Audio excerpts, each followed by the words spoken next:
சரிங்களா. அதுக்கப்புறம் பிஸ்னஸும் நம்ம ரொம்ப டல்லு தான். நான் எதிர்பார்த்த மாதிரி எதுவுமே வந்து எனக்கு அமையல. சரிங்களா. எனக்கு இருக்க ஒரே ஒரு ஹாப்பினஸ் விஜய் அண்ணா படத்தை பார்ப்பேன், ஆஸ்திரேலியா மேட்சை போய் பார்ப்பேன். சரிங்களா. அது இந்த வருஷம் பிறக்கும் போது ஜனவரி மாதம் போய் ஜனநாயகன் படம் பார்க்கலான் இருந்தேன். ஜனநாயகன் படத்தை வந்து சென்சார் கட்டுன்னு சொல்லிட்டு படத்தை வந்து ரிலீஸ் பண்ணலை.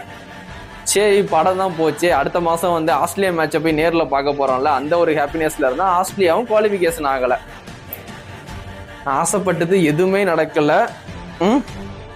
எப்பவுமே வந்து முருகர்கிட்ட தான் வந்து கேட்பேன், இந்த மாதிரி வந்து நான் ஆசைப்பட்டது எதுவுமே வந்து கொடுக்க மாட்டேக்கே அப்படின்ட்டு ரொம்ப ஃபீல் பண்ணி வேண்டிப்பேன். கொடுக்கல. பிஸ்னஸும் செட் ஆகலை.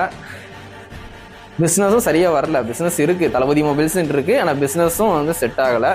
நான் சந்தோஷமாக இருக்கிறதே வந்து விஜய் அண்ணா படத்தை பார்க்கும்போது சந்தோஷமாக இருப்பேன். அந்த விஜய் அண்ணா படமும் வரல. சரி ஆஸ்திரேலியா மேட்சாவது நேரில் போய் பார்க்கலாம், அன்றைக்கி ஒரு 4 மணி நேரமாவது சிரிச்ச மாதிரி இருக்கலாம். ஒரு 4 மணி நேரம் மேட்ச் நடக்குமா, அந்த 4 மணி நேரம் சென்னை சேப்பாக்கத்தில் கொஞ்சம் சிரிச்ச மாதிரி இருக்கலாம்னு பார்த்தா அதுவும் நடக்கலை.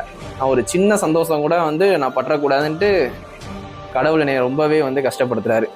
லைஃப்பில் வந்து நான் ஒரு ஸ்மைலே பண்ணக்கூடாது, எப்போவுமே வந்து ஃபீல் பண்ணிக்கிட்டே இருக்கணும், எப்போவுமே நான் அழுதுகிட்டே இருக்கணும். ஆனால் முருகன் வேலை வச்சுட்டு தானே நான் வீடியோ பண்ணுறேன் டெய்லி, உன் வேலை வச்சுட்டு தானே நான் டெய்லி வீடியோ பண்ணுறேன், எனக்கு ஒரு நல்லது பண்ண மாட்டியா, வேலும் மயிலும் துணை. உன்னோட வேலை வச்சுட்டு தானே நான் டெய்லி வீடியோ பண்ணிக்கிட்டு இருக்கேன், உன்னோட வேலை தானே டெய்லி என் கையில் வச்சுக்கிட்டு இருக்கேன். ரொம்பவே எனக்கு கஷ்டமாக இருக்குது. எனக்கு சின்ன சின்ன சந்தோஷம் கூட எனக்கு கிடைக்க மாட்டேங்குன்ட்டு. சென்னைக்கு போகிறேன், நிறைய அவமானப்படுவேன், நிறைய அசிங்கப்படுவேன். அந்த இன்டர்வியூ வேறு எடுக்க போகிறாங்க, அவங்க வேறு டிஎன் ட்ரோல் வந்து டிவிகேவை தான் கலாச்சியே வீடியோ போடுவாங்க. அவங்க என்னைய வச்சு ஏதோ ட்ரோல் பண்ண போகிறாங்களா இல்லையான்னு எனக்கு தெரில. அது என்ன நடக்க காத்திருக்குன்னு தெரில. மேட்ச் அன்னைக்கும் வந்து ஆஸ்திரேலியா ஃப்ளாக் எடுத்துகிட்டு போகும்போது எல்லாருமே வந்து என்னை பார்த்து சிரிக்க தான் போகிறாங்க ஸ்டேடியத்தில். நான் அசிங்க தான் படுவேன்.